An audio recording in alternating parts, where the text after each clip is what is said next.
Hello, and welcome to um, 1st of May Day. Yes, right. You had it right. It's 1st of May Day.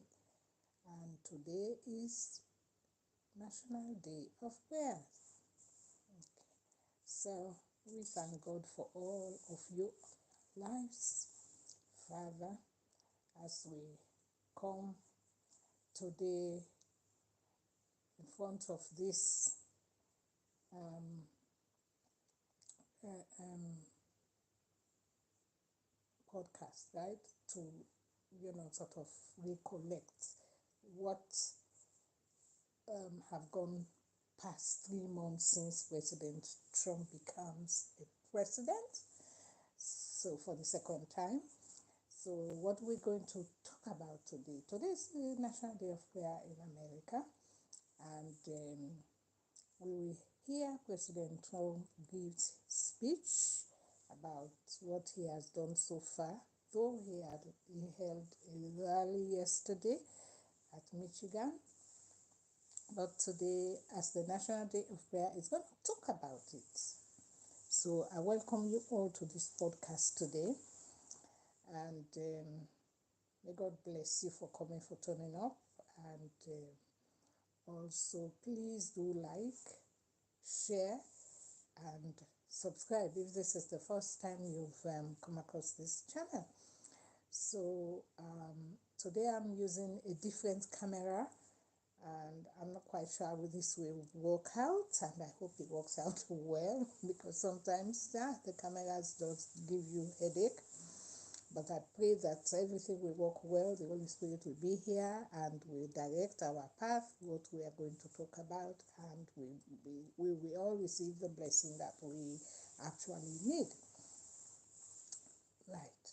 Okay. So, apart from President Trump's 100 days in office, we have to talk about mind your language. Why did I say mind your language? Well, we will get into that after we listen to what President Trump has to say, because I have an interesting topic regarding Israel and Palestine. So if you want to know more, stick around for maybe some 20 minutes, because that's how long the um, clip from President Trump speech will take. So,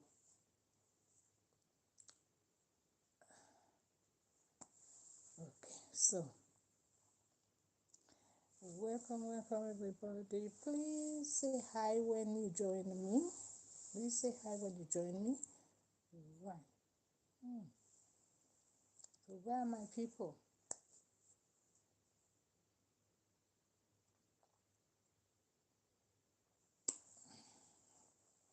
Okay, let me wait for you people. Or maybe, excuse me. Well, yesterday I didn't come live because yesterday I was under the weather, and I wasn't feeling that okay to come in front of my wonderful people, God's wonderful people. Okay. All right. Well, since we're still waiting, I'm gonna play part of President Trump thing. But what did the Bible say? First of all, we have to put the reason why I'm showing this National Day of Prayer, because the Bible tells us, right, when we look at Proverbs 3:16, excuse me, 6, Proverbs 3:6 proclaims, in everything you do, put God first, and He will direct you and crown your efforts with success, right? So this is the reason why we as believers, we do pray when we do pray, and when we want to do anything, we put God first. because the Bible says, "Seek ye first the kingdom of God, and all other things will be added unto it." Okay, so, and Corinthians 5:21 says, "God made him who had no sin to be sin for us, so that in him we might become the righteousness of God." Right? So these are what the Bible tells us.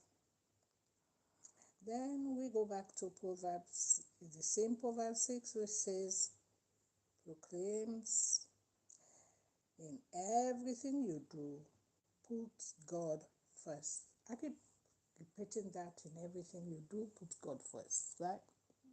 Okay, my people.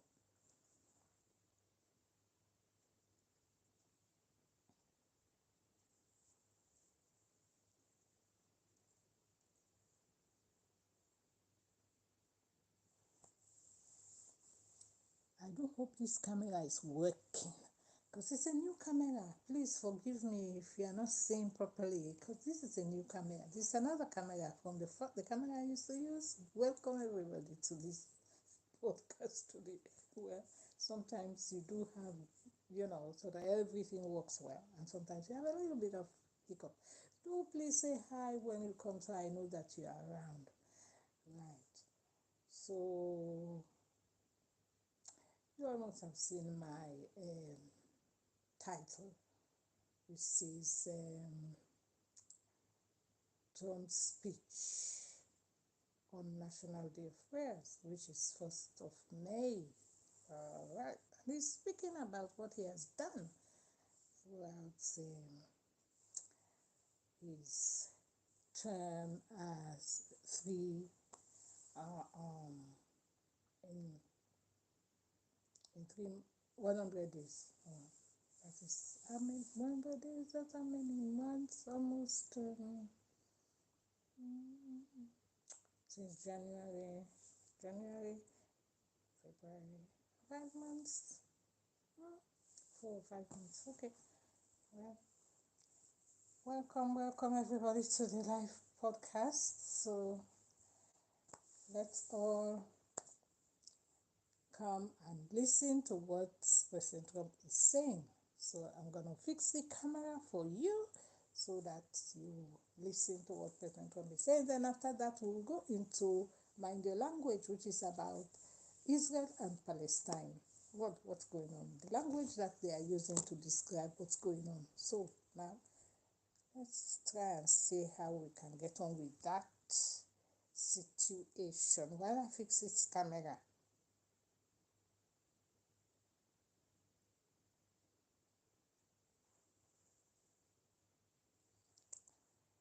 Okay.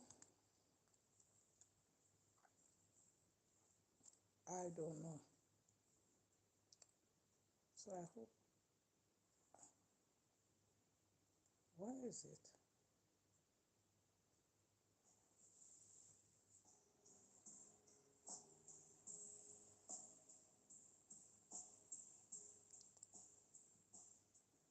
Okay. Okay.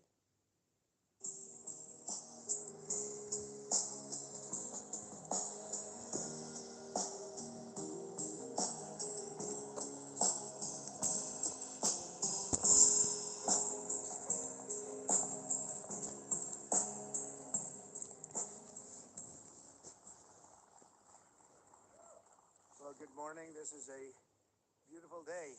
Could not have asked for a more beautiful day than this. And maybe that means something that brings us a little luck.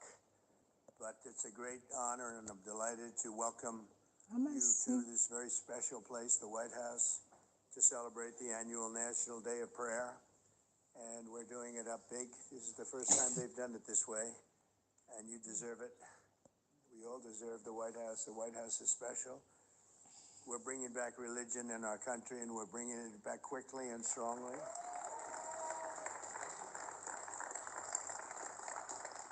Because for America to be a great nation, we must always be one nation under God. A phrase that they would like to get rid of, the radical left. Sorry. But I Ben, think I don't think we're going to let them get rid of that, right? We're not letting them get rid of that. I want to thank a man of incredible faith who's with us, Speaker Mike Johnson, for being here. He's done an incredible job. okay. Thank you, Mike, very much. So we're going to listen to We're President Trump. working very hard He's on a just introducing great, big, his beautiful team and bill. all the people that Beautiful were bill. there. And we're trying And to come as up I with have a said name. And I said, earlier why don't on, we just call it the Great, Big, that Beautiful Bill? That's what everyone.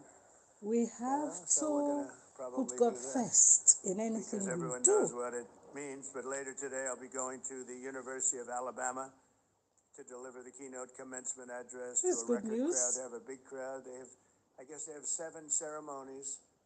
And they said, well, if you're doing it, we're putting them all together. I said, that's a lot of people. So we're going to put them all together. It's the first time they've done that. And I'll give it a shot. All right? I hope we can entertain. I will give it a shot. But before we begin, I want to let you know what I was just doing in a really great meeting with Speaker Johnson. We had also Majority Leader Steve Scalise, Chairman Brett Guthrie, who's a fantastic guy, and Chairman Smith. Everybody knows Chairman Smith. He's the most knowledgeable person on taxes and finances there is, to be updated on the progress of the one big, beautiful bill. We love that bill. I won't like it if it doesn't pass. Neither will you. If it doesn't pass, your taxes are going to go up 68%. So think of it, 68. And this is a religious ceremony to me, but that's part of the religion. Because if your taxes go up 68%, you might give up your religion. You might have no choice. You'll be working too hard to try and make it. And that's the Democrats. That's what they'll give you. They'll vote against it. It's not even believable. It's called Trump derangement syndrome. Because honestly, everything in there is good for Democrats, Republicans, and everybody else. These will be the biggest tax cuts in American history, with 100% expensing, which is something that people cannot believe they're getting. We did it in the last one, and we had the most successful economy in my first 4 years that we've ever had in the history of our country. And expensing was one of the things that led to that. But it's 100% expensing for companies investing in America, and increasing take-home pay for the typical family by thousands of dollars a year.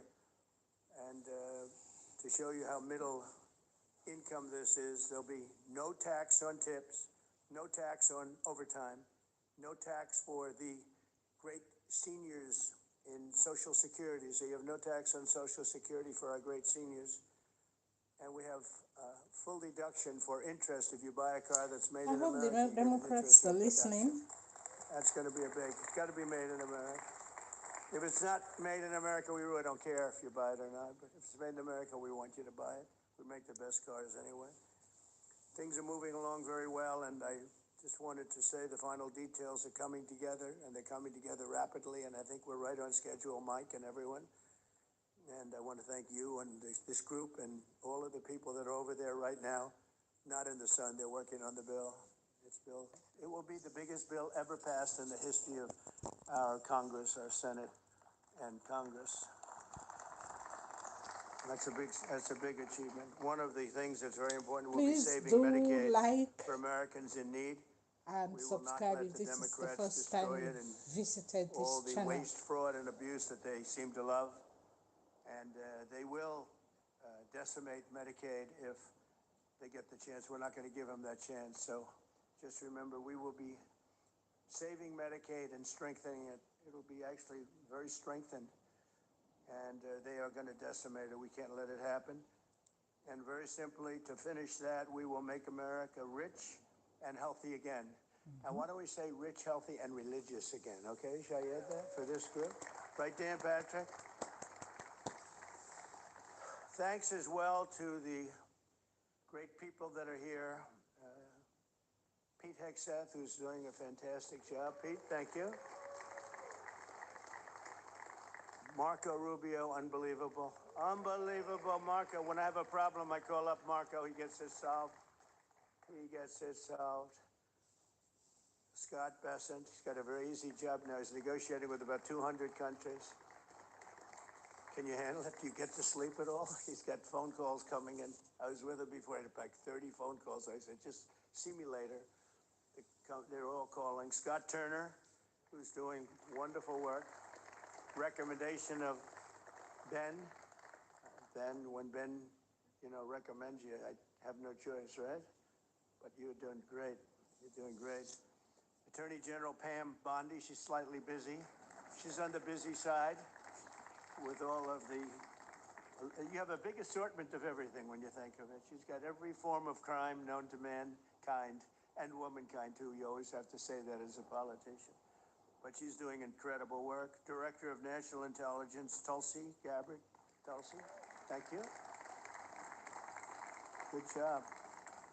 A man that I can't talk about because he goes undercover most of the time. His whole life is now undercover, but he's central casting when you get to see him. I tell you, he's a handsome guy.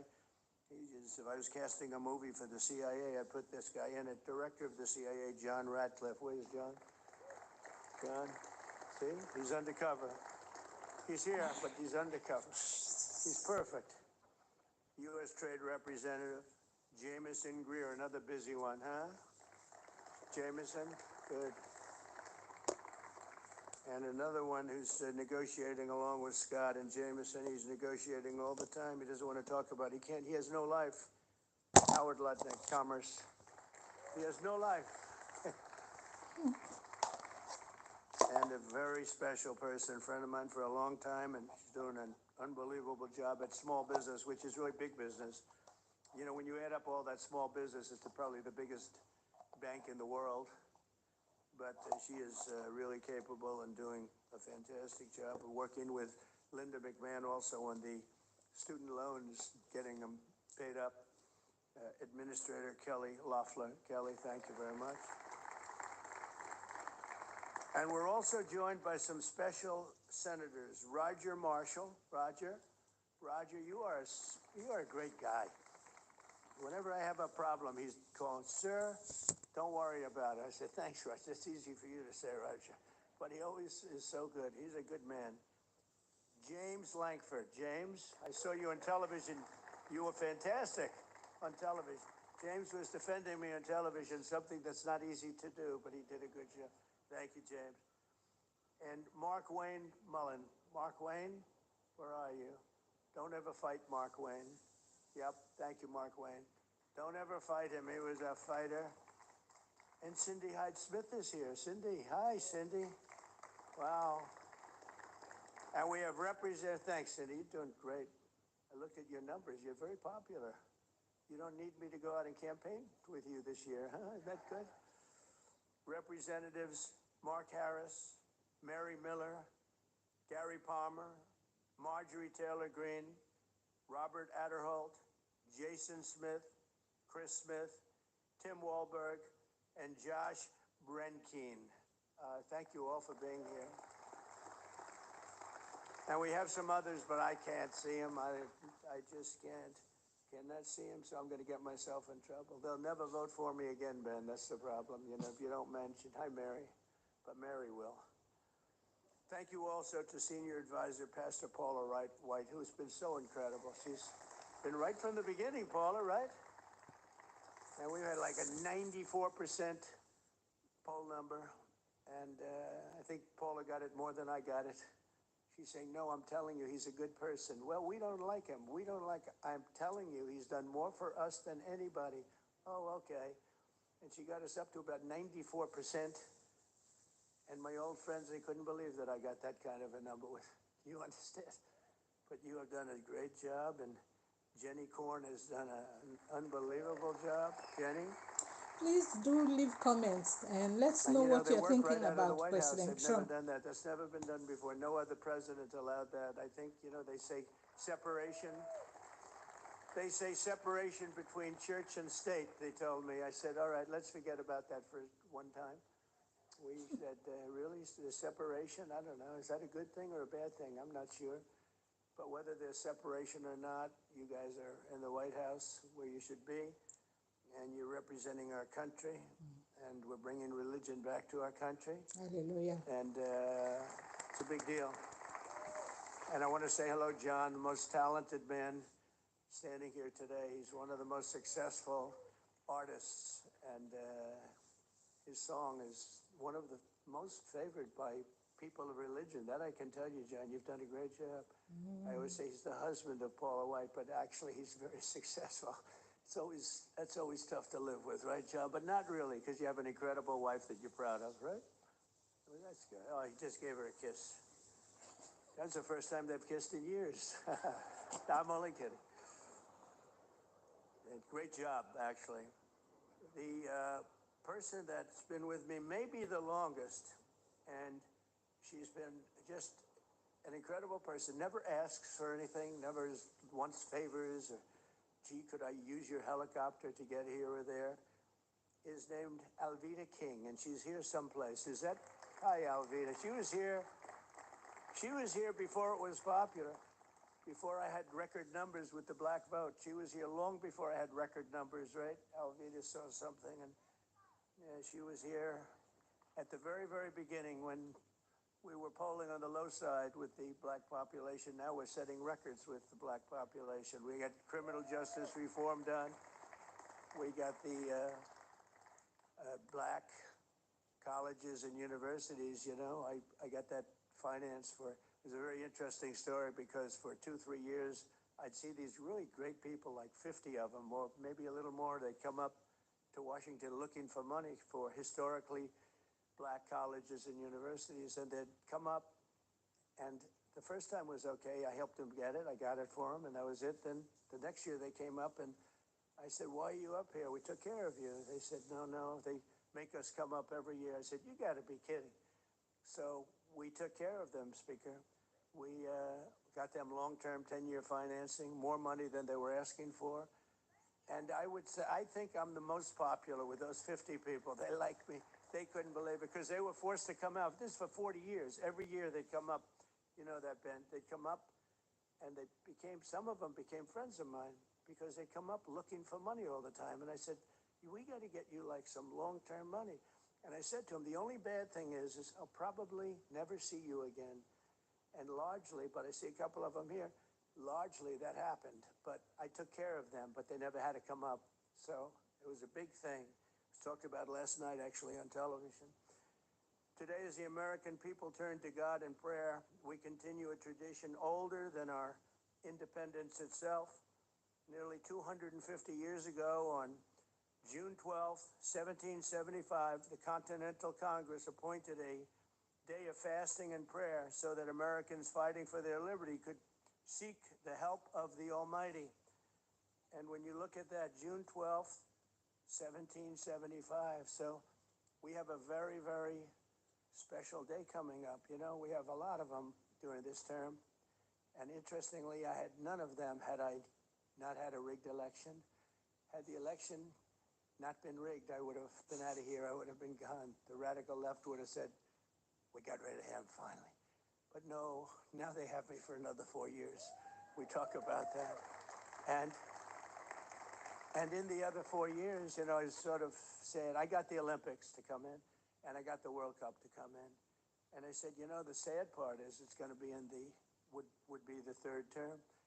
None of it came in during the what would be the normal, you know, the more normal way of doing it, like counting the proper votes, et cetera, and just going on. I wouldn't have been president. But now we end up with 4 years later, and we have the 250-year anniversary, and that will be June 12th, 250 years.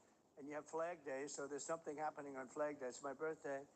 But so you have 250 years in this term. You have the Olympics in this term. We have the Olympics going to Los Angeles. And we have the World Cup. And I was very instrumental in all three of them. They said, would you do it? Because another president refused to call. They needed for the Olympics and the World Cup, they needed the support of the president. And that particular president refused to talk to them. They didn't want to talk to Justin. them. I don't know why exactly, but he didn't How want are to talk. you? So they said, could you talk? How was your And day? so I talked, and I talked them into it. And we got those two, Thank and you, we have Justin, 250 years. So to this is going to be really 4 years of come celebration. So get ready. and And we're going to always bring God with us. We're going to bring listen to God to those this celebrations. We're not going day to of forget prayer. about God. In a letter to wife Abigail, John Adams wrote of his first National Day of Prayer, millions will be upon their knees at once before their great Creator, imploring his forgiveness and blessing and asking for his favor on the American cause. Beautiful. Today, more than 2.5 centuries later, in the heart of a free and proud America, we rejoice that God answered those prayers. And I think God answered other prayers because he's put in an administration to run this country that's going to make you proud again. It's going to make you believe and believe more again. And we're going to have a country that's very strong. We're already in just 100 days. We're respected all over the world. Every leader's calling, want to have a meeting, appointments. They weren't calling so much last few years. They had no respect for our country. Our country was doing very, very poorly, as you know. Millions and millions of people pouring into our borders from jails and mental institutions and gang members. It was a terrible situation. And yesterday, I don't know if Kristi Noem is here or Tom Homan, but yesterday we had the lowest, safest border in history, 99.999. In other words, 3 people got in, 3. And in the previous, it was hundreds of thousands of people were coming in. We had 3 people. And we have it locked down, but we are allowing people in, but they have to come in legally. So it's a big thing. So I think it's a very big thing. It's just so Okay, we've appropriate that here had we are. So many things are happening, most of so what many great President things, Trump and we has won't to let say. countries rip us So off I'm anymore. going to You know, a leave lot it of people here like for to talk now. about tariffs. And Well, the remainder of tariffs is the exactly what day they of were doing for prayer, us. You I know, will probably when you want to post defend that, in the they're a beautiful thing for us if you can channel. use them, if you can get away So with using thank them. It's you going for to make us listening. very So rich. I'm now going We'll be paying off into debt. We'll be lowering your this taxes very substantially press because coverage so much of money will be taken in that we'll be able to lower your Israel taxes even beyond the tax cut and that you're going to be getting, hopefully, Palestine. with the big beautiful bill. And so it's one of those things which just, I think it's just a really amazing time. The spirit that we have in this country right now is greater than I've ever seen it before. And it started on November 5th when we won every swing state. We won the popular vote by millions. We won every district. Think of this: the districts. It was 2,750 versus 505, and we got 312 electoral votes. Everyone said maybe he can get 270. We got 312. It was a great election, and it has just revitalized the country. And I think I can say one other thing that's to me really incredible, that it can go so quickly. If you remember 6 months ago, prior to the election, we were unable to get people to join our military. We had a waiting list that was a mile long of empty spaces, and we couldn't get anybody to join. We didn't know actually what to do. Now, I wasn't in the administration, but they didn't know what to do. And it was embarrassing to them, frankly, and it should be. And that included police and firemen. You couldn't get people to join anything having to do with any of the military groups, any of the law enforcement groups, first responder groups. You couldn't get anybody to join. And as of yesterday, we had the largest number of recruits in the history of our country. Think Amen. of that. Amen. Right. So And the Army, Navy, Air Force, taking Marines, the all of the Coast Guard, camera. all of them, they're full. And we have a waiting list. Okay, so we've had that progress of President Trump and how he has welcomed all his cabinet members. Tustin, how are you? I hope all is well, and all those who are coming to listen, I thank God for your life and I praise God for you. So this next part is about what the press is saying about Israel and Palestine. So now let's have a look at it. They used a phrase, a wording, yeah, well, it's a phrase about Israel and Palestine. So the press the, the Press Regulatory Board, which is called, known as IPSO, ruled that Palestinian prisoners in Israel can be called hostages. How can that be? Excuse me. All right. But it's not the same thing. A prisoner is not the same thing as a civilian. Okay, so now let's read what the Independent Press was talking about here. The Independent Press Standards Organization, the IPSA, said a newspaper headline referring to the release of hundreds of Palestinian hostages in Israel did not break its what's this? Accuracy. Did not break its accuracy clause. Okay, so the press referred to the prisoners that Israel held. Well, the press referred to the prisoners that is held in Israel, the Palestinian prisoners that is held in Israel, as hostages. So they were not going out and capture all these people and put them in prison. No. It's different from these civilians who were attacked. Okay, now let's get into it. Let's see what this thing is all about. So it says, because the descriptions of the prisoners, most of whom were those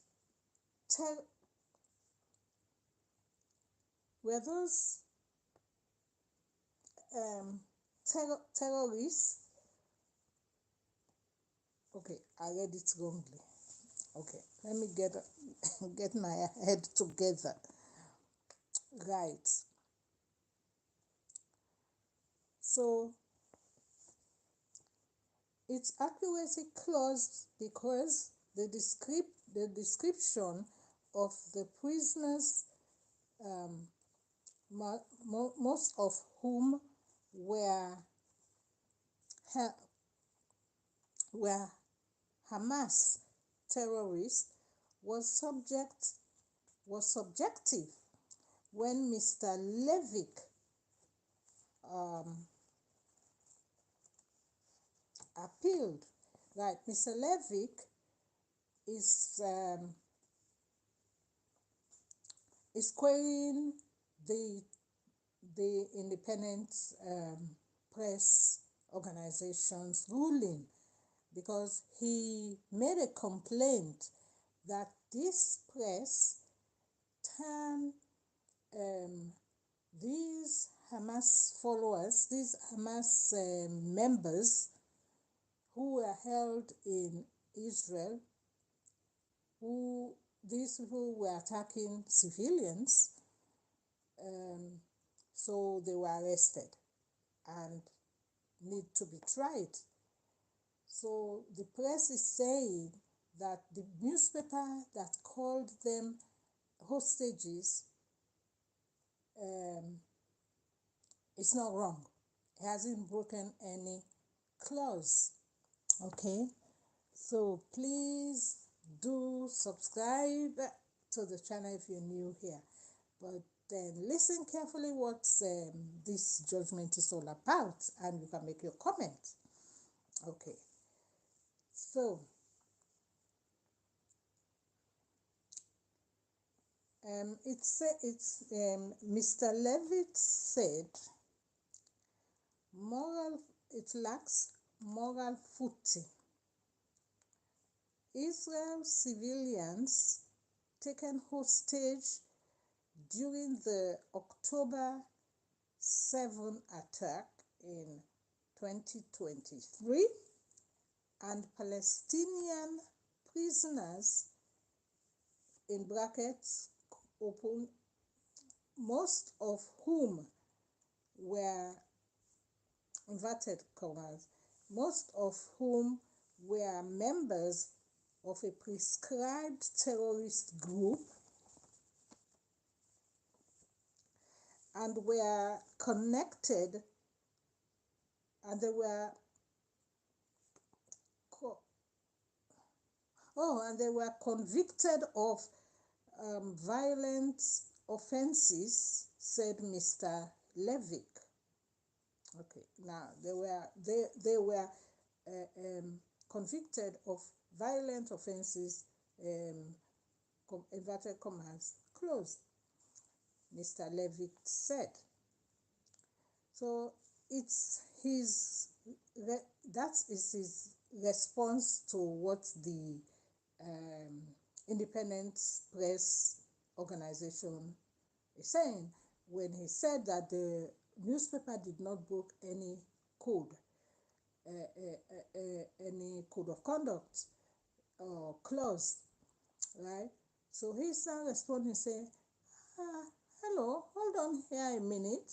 These people are prisoners. These people committed offenses which they have to be tried. So we imprison them until they are tried.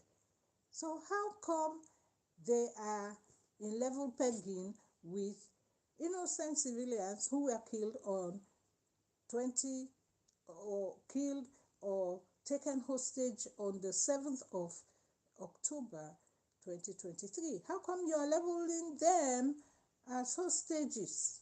They are not hostages, they are criminals, right?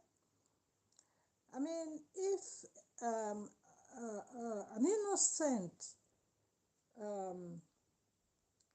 Palestinian is grabbed from their home and locked into prison without them committing any crime, I can see their point. Now, like those people who suffered injury whilst this bombing was going on, I can sympathize with them that they are innocent people, because Hamas was the one who should be blamed for that. So how come this Independent Press is ruling that this press did not do anything when he is equating the prisoners as the same as, criminal prisoners as the same as innocent civilians who suffered grave misjustice from these Hamas terrorists? I can't find that. I can't find that a good judgment. No, that's not a moral judgment. Okay. So now let's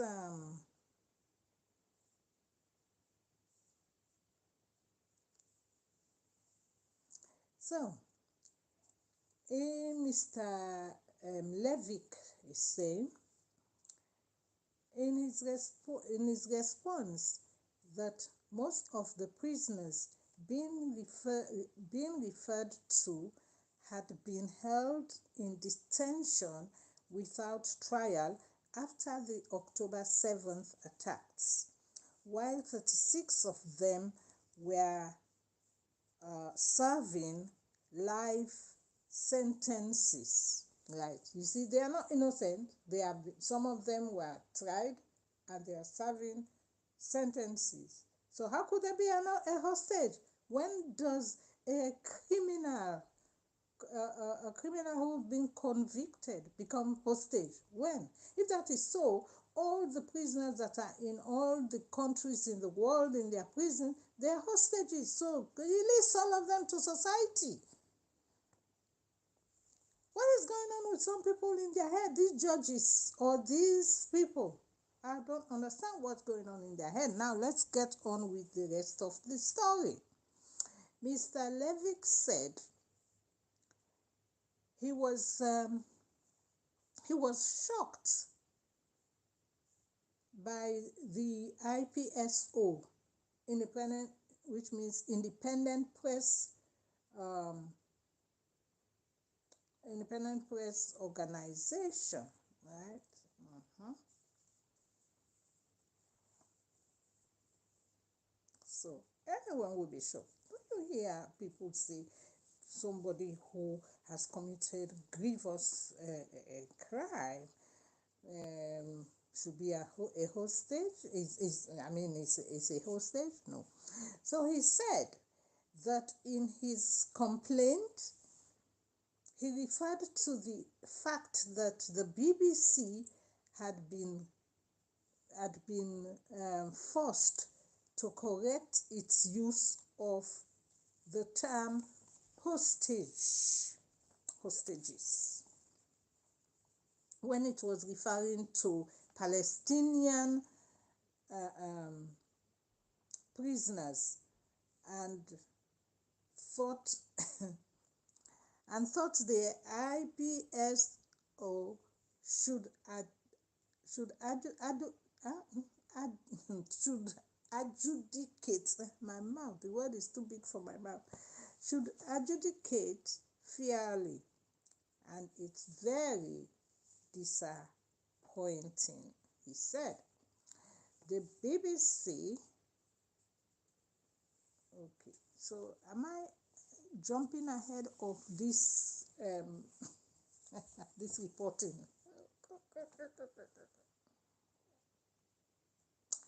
Okay, jumped ahead of this reporting. So the BBC also described Palestinian prisoners as hostages. However, Adam Levick, the UK coordinator of the Committee for Accuracy in the Middle East reporting,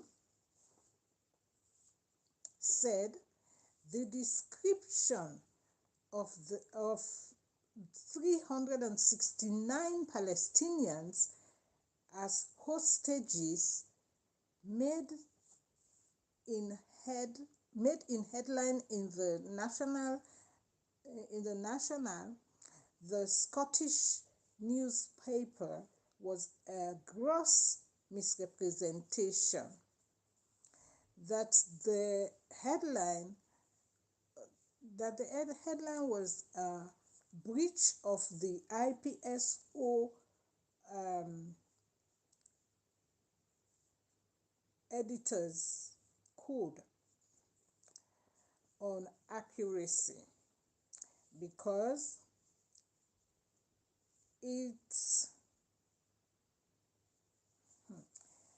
it puts an equal moral footing, as I said before,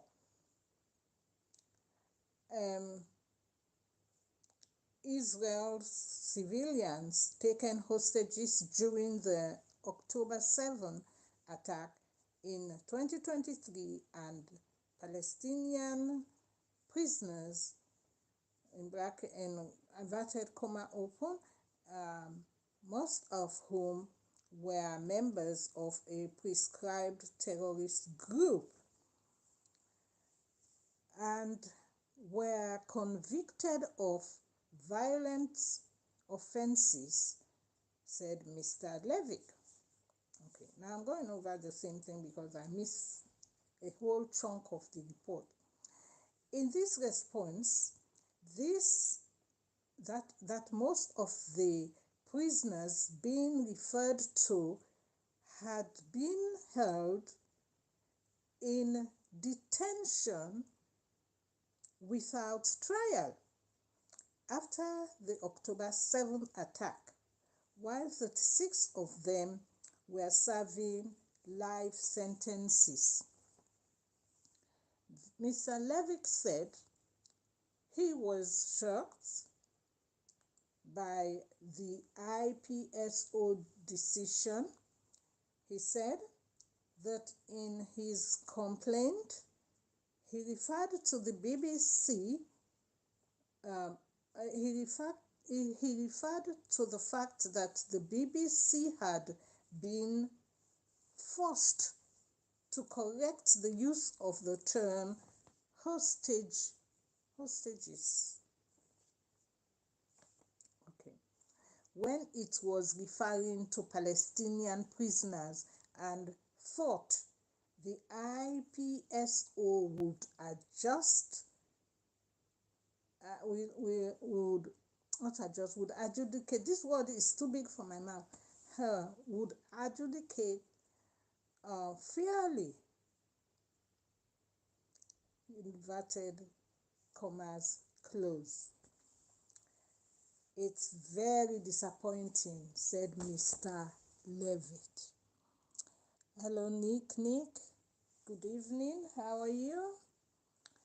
Well, you've just tuning in. I think you need to watch the upload because I've just finished the podcast for today, which refers to President Trump's speech on National Prayers Day.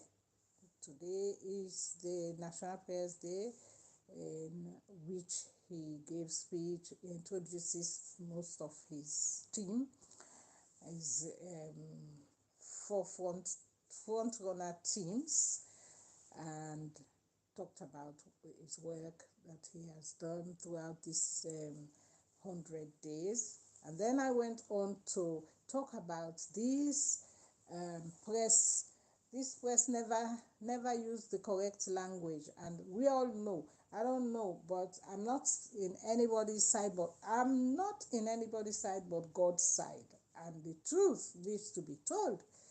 The press is using language which is unfair to Israel, because you cannot equate prisoners with hostage. There are prisoners who committed crime, serious offenses, which needs to be dealt with, and they need to be imprisoned. If you've killed somebody, if you've killed somebody, even if it's not one, or even if it's one person you killed, you deserve to either be killed or be imprisoned. And I am for the death penalty. Honestly, if you kill somebody, we know you killed that person, you should be killed. I don't think we should waste our tax money on prisoners serving prison sentences for killing someone. Well, we know you've killed that person. We don't keep you waiting in